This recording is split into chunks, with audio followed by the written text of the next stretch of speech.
Trump says it's about drugs, but the illicit drug traffic story doesn't convince anyone. Most of the cocaine from Colombia moves through Venezuela, but not to the United States. It sails west toward Europe. Spain, the Netherlands, and Italy are the final destinations. What is killing Americans today is not cocaine, it's fentanyl, produced in Mexico with chemicals from China. So when Trump sends an aircraft carrier to the Caribbean, this isn't about fighting drugs. It's about reviving something far older, the Monroe Doctrine. Let's explain that. The Monroe Doctrine was declared 200 years ago in 1823. President James Monroe told the European powers, "Stay out of the Americas. This hemisphere belongs to us. No new colonies, no interference." At first, it was meant as a defensive principle, protecting young republics from European empires. But soon it became the opposite, a license for the United States to dominate Latin America.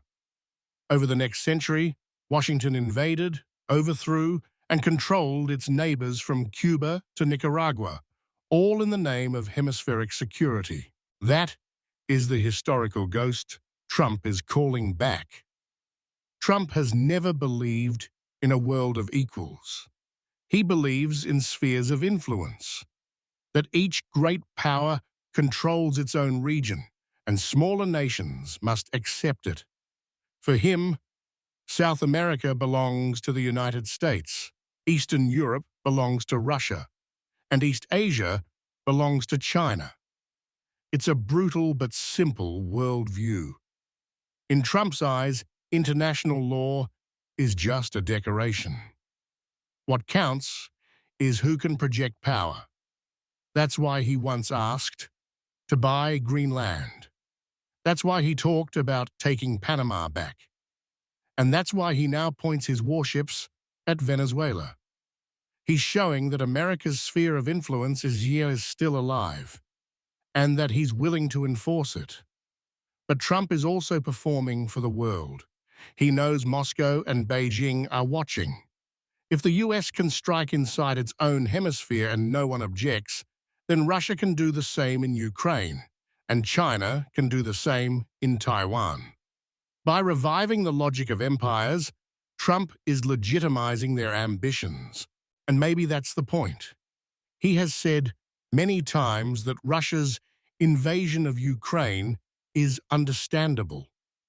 In his worldview, Ukraine sits inside Russia's sphere of influence, so defending it makes no sense. He doesn't want America fighting Russia over what he sees as Russian turf. To him, great powers don't invade, they manage their neighborhoods. So Venezuela becomes the stage to prove a doctrine that the world has returned to 19th century geography where might defines right, and the targets are not just Maduro's radar stations or military bases. They are the illusions of the post-war order, those ideas of sovereignty, international law, and equality that Europe still clings to. Trump's strikes, if they come, will be precise, theatrical, and symbolic. A few missiles will be enough. He doesn't need an invasion. He just needs a spectacle to frighten the Venezuelan army into changing sides.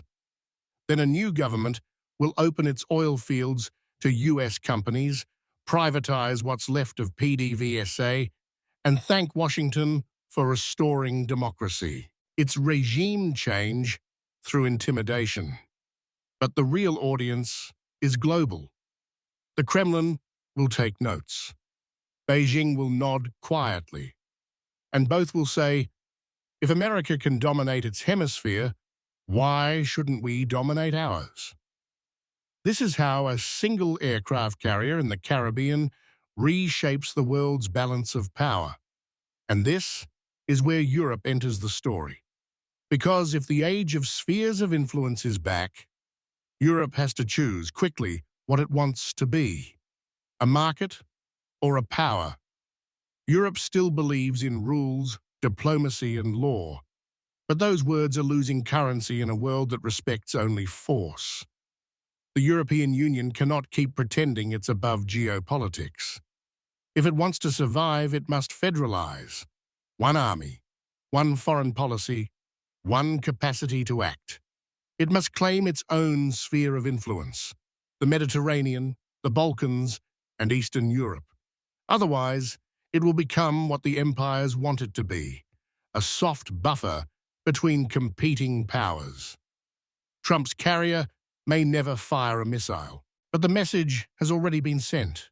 The age of empire is returning, and Europe, still divided, still cautious, has only one choice left: unite and defend itself, or be governed by others.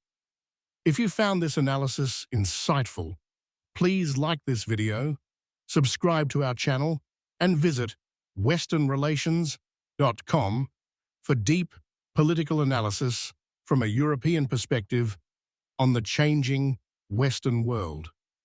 Thank you for watching.